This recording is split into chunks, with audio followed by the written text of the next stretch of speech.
28 Days Later is perhaps the most influential zombie movie of the early 2000s, spawning the mainstream popularity of the pathogenic sprinting zombie. This movie literally inspired the Left 4 Dead franchise to incorporate sprinters who were also born from a virus. It inspired Zack Snyder's Dawn of the Dead with its supernatural pathogenic sprinters. I mean, just look at every major zombie movie today, and you'll see sprinters that originate from a virus. Even the World War Z movie, which was based on a book with shambling zombies, ended up showcasing insanely athletic sprinters born from a virus. To put it bluntly, this movie redefined the genre and made zombies scary again. That being said, the infected in 28 Days Later aren't technically zombies, at least not in the traditional sense. But these infected have essentially been accepted as zombies by the greater zombie community overall. So please, let's just drop the stupid comments and let's just focus on the actual purpose of this video, which is to discuss the many mistakes made by the survivors in 28 Days Later.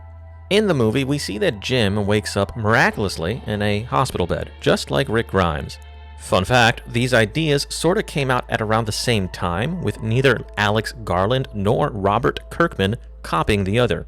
Setting that aside, Jim eventually gets chased by the infected and gets saved by Selena and her partner Mark. They explain to Jim everything that has happened so far, and then they decide to let him visit his parents. To Jim's shock, his mom and dad opted out of the apocalypse. Soon after, Jim lights a candle, and that very act attracts some unwanted attention. The infected break in and infect Mark, which then leads to Selena killing Mark before he turns. Had Selena and Mark explained to Jim during their long-ass trek to Jim's family home the ins and outs of avoiding the infected, this would not have happened, because he would have known not to light the candle. Meaning that when they eventually find Frank and Hannah, they would have had extra manpower.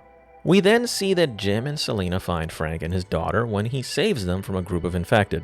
Frank and his daughter Hannah were surviving in a high-rise apartment. They had seemingly secured their floor and the floors above them, and they had rooftop access. We see that they were even collecting rainwater, but apparently they were also enduring a dry spell or mini drought. Because of the problem of water scarcity, Frank convinced Jim and Selena to leave their high-rise safe house in hopes of finding greener pastures. When they leave their safe haven, they opt to cut through a fucking tunnel. And Jim, apparently being the only intelligent Brit in that fucking car, voiced his clearly valid concerns with traveling through a death trap or choke point. The most direct route to the other side of the river. No. Then we should take the indirect route, the one that's in broad daylight and that's not underground. No, see, this is a really shit idea. You know why? Because it's really obviously a shit idea. So, I'm just gonna drive into This was the group's first mistake, and it nearly cost all of them their lives. Jim was absolutely right. It was better to just go around the damn tunnel. We then see our protagonists arrive at a supermarket, which was stocked to the brim with delicious jams and goodies. They could have easily stocked up and headed back to their high-rise fortress, which they knew to be safe. After all, Frank and Hannah literally survived there for at least a week near the epicenter of an infected London. But instead, they opted to trek further into the unknown. This is, of course, the single greatest mistake made by the group.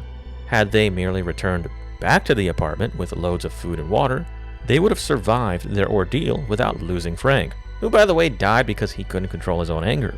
They would have managed all of this without exposing Hannah, Jim, and Selena to a traumatic experience with the inhumanly savage British troops. If they managed to siphon some gas on the way there or on the way back, they could have eventually returned to the supermarket for subsequent loot runs. All they had to do was outlast the infected, a process which, in canon, would have taken 5 weeks. With proper rationing and rain collection from a handful of decent rainstorms, the group could have weathered the rage virus outbreak. This is why it's important to think through these sorts of survival scenarios carefully. Bugging out isn't always the best play. Sometimes bugging in is the best option. After the 5-week mark, when the infected were all dead, the group could focus on basic urban survival, going on scavenging runs without the fear of ever being attacked by the infected. Not many people survived the outbreak as well, so the group wouldn't have had to worry about hostile survivors. Well, maybe they would, but the chances would be very slim. And by week 11 or 12, they would have been found by the American-led NATO effort to secure, rebuild, and repatriate the United Kingdom. No one really had to die here. But alas, people making stupid decisions is an axiom of zombie movies. Anyways, if you like this sort of content, please like, share, and subscribe to the channel. Also hit the notification icon so that you may be notified when I publish a new video. Don't forget that you may also opine anytime if you feel so inclined down in the comments section. I try my best to respond to as many as I can during my free time. Last but certainly not least, I'd like you to consider becoming a channel member. It's pretty damn affordable and it allows me to continue to entertain you. With that said, I'm Captain Gold and I hope to see you in my next Gold Standard video.